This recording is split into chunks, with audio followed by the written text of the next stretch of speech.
All right. Hello, everyone. This is Sir Adrian here, stepping in to film the Russian Revolution expansion setup in our current game of Global War 1914 titled Operation Bersaglieri, as well as the random events and any other housekeeping stuff before we go into the summer of 1917 turn. So, quick housekeeping before we get to things. The Lend-Leased American artillery that was sent to the Chinese and placed in Peking actually couldn't go there, as I mentioned in the Discord, just because that's a minor port down there, and minor facilities can only receive Lend-Lease up to 4 IPP, and artillery costs 5, so it'll get sent to Nanking. And the only other thing, I'm not sure where exactly they'll be placed because I didn't wait to get an answer before deciding to film this turn. But that's fine. As soon as we know, someone could go and update that in the file because it's not the Americans' turn for a while. But the Americans do get their torpedo boat destroyer here and their 4 infantry they can place from their reserves this turn because they are at war. So as long as it's not in a territory that already had units placed in it. Like I can't remember up in New York and whatever other territory that is, New England, what got placed there exactly. But yeah, anywhere where there's manpower icons and valid placement, they can get placed, and that's all good. So, before we get to the random events this turn, you may have noticed Russia looks a little bit different, or quite different actually. So I've gone ahead and set up the Russian Revolution part of the Russian Revolution and Civil War expansion, the Revolution up until World War I ends, and then after World War I ends, the Civil War stage of that conflict. So I won't get into detail what every Allied and Central Powers, major powers roles are. That's detailed in a lot of detail on the Soviet national reference sheet, so definitely check that out. But essentially, what we do is we follow a couple different things. So here we go. So the Treaty of Brest-Litovsk is signed. So that's kind of similar to the last turn. The Central Powers, they're not at war with Russia anymore. So they can't attack White Russian or Soviet units. Myself as the communist, I also can't declare war on them, and I can't attack any territories occupied by the Central Powers within Russian home country. That'll change after World War I, but we'll get to that later. So first thing I do is I got to place all naval units that I had in the nearest Russian port.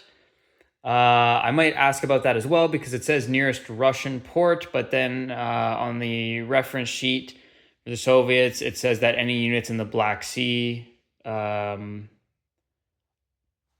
those ones would automatically go to Crimea, but in the Pacific, it says all of them go to Primorsky Krai. I thought maybe some of them could end up in Kamchatka if they're closer to there. But that might just be me making a mistake. But yeah, but regardless, I just had the 1 torpedo boat, so that's going to end up in Primorsky Krai.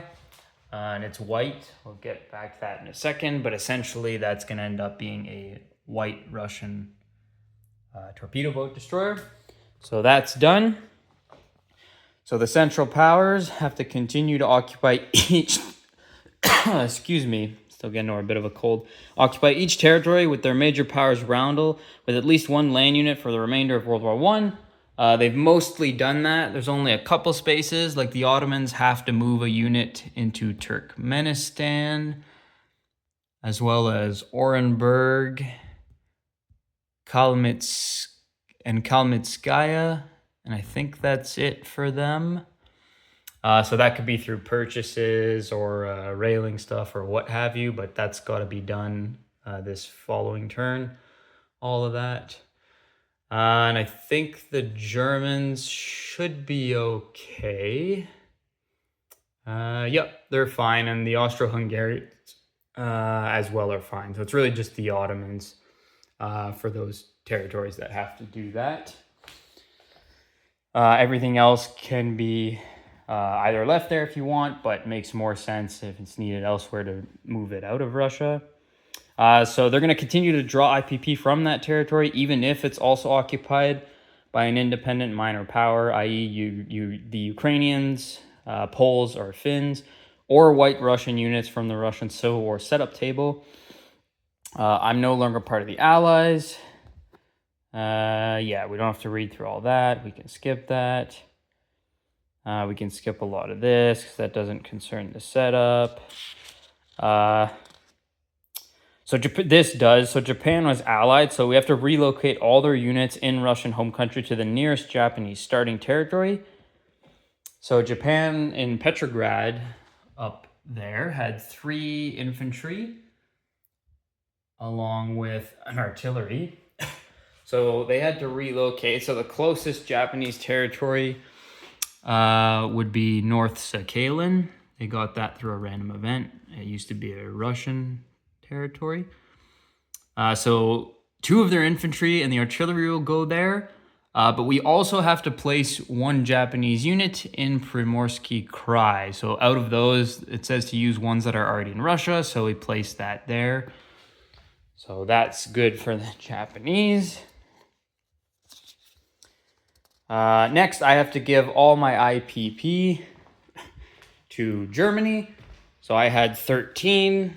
So they should be at 70 IPPs currently. So that's done. So I'm not going to collect anything this turn, but on following turns, I'll be able to get my wartime income roll and all that. I'll collect my income at the end of this turn, but I don't have any income that I can spend on this turn because I have to give it away. That's how that works. So aside from that, the only other thing aside from that is just setting all this up. Again, I've already gone through and done it. If anyone wants to know what the setup is, it's listed in the Soviet National Reference Sheet, the setup for the Russian Revolution. The only thing that changes is that any territories that were occupied by a different power, you place that power's unit. Like, for example, Kola wasn't British, it was German. So there still is a white control roundel that's placed there. But otherwise, instead of a British infantry, there's a German infantry that goes there. Or for example, Orenburg, it's not British controlled, that white infantry that's there, it's Ottoman controlled. But aside from that, there's a couple British controlled whites within Eastern Russia. There's the Ukrainians and the Poles, although they're not really involved until World War I ends. Because those territories were, well, especially now, Central Powers controlled as well, so I can't really attack any of those. Same with the German militia, the Baltic Germans up in the Baltic states. And I'm actually missing one in Lithuania. I'll have to go and grab that. My capital gets moved to Moscow from Petrograd, so that's the new Russian capital.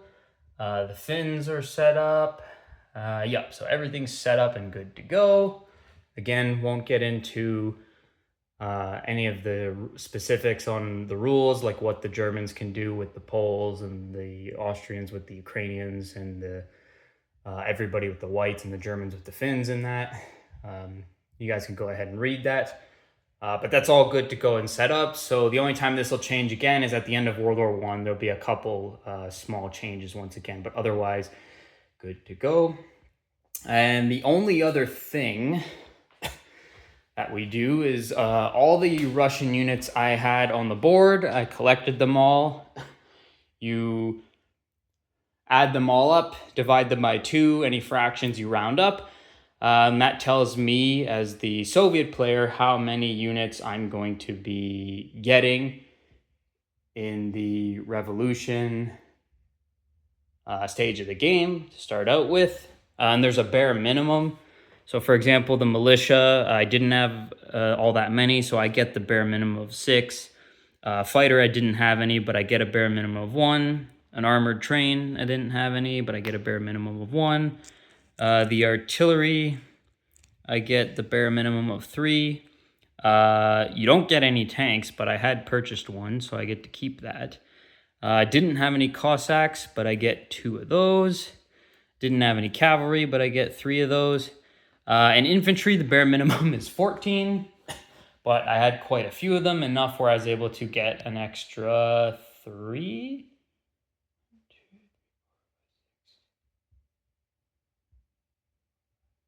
Yep, 3. So I'm going to have 17 instead of 14. So not bad.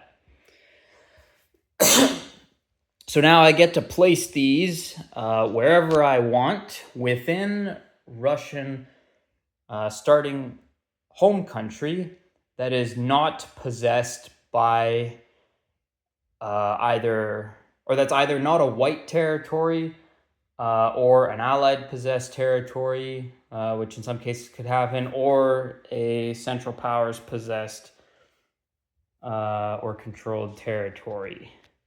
So, looking at the map, I'm going to place my armored train in Moscow.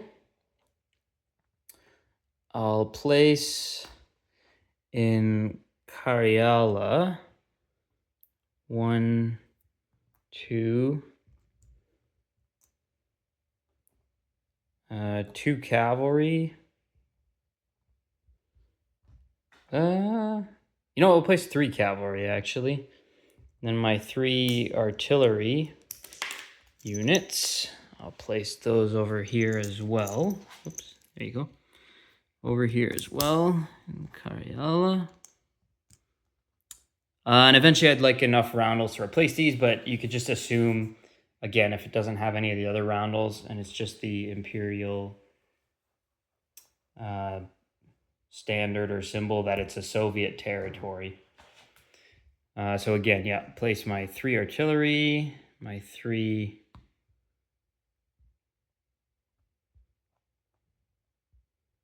cavalry.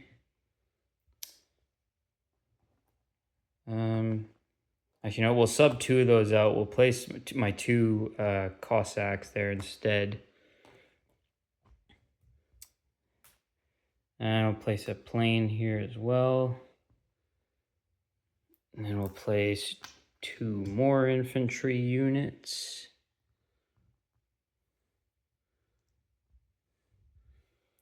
That's that. In Moscow, we'll place our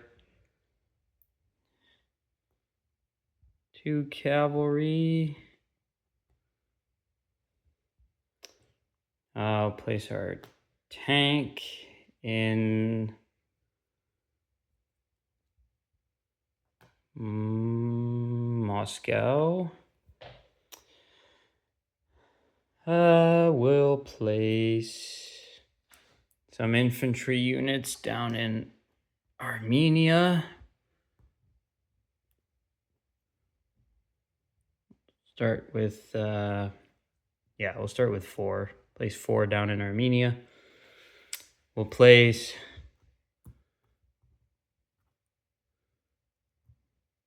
some infantry units in Novosibirsk, 5 of them. And then in Angara, we'll place 2 infantry Actually,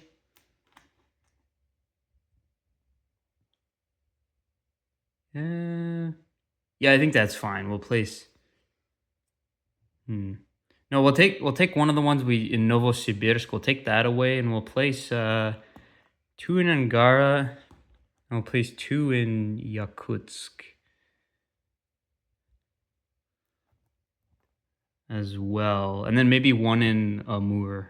Yeah, we'll put one in Amur as well. So that should be it for that.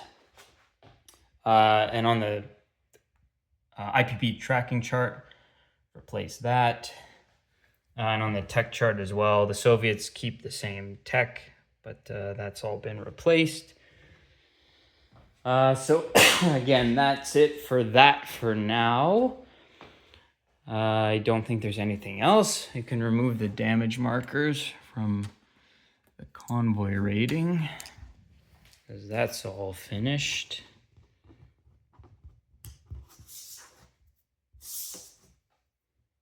These as well.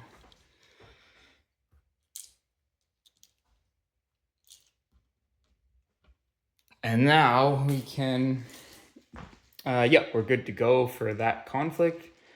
Just gonna start this turn, as I said.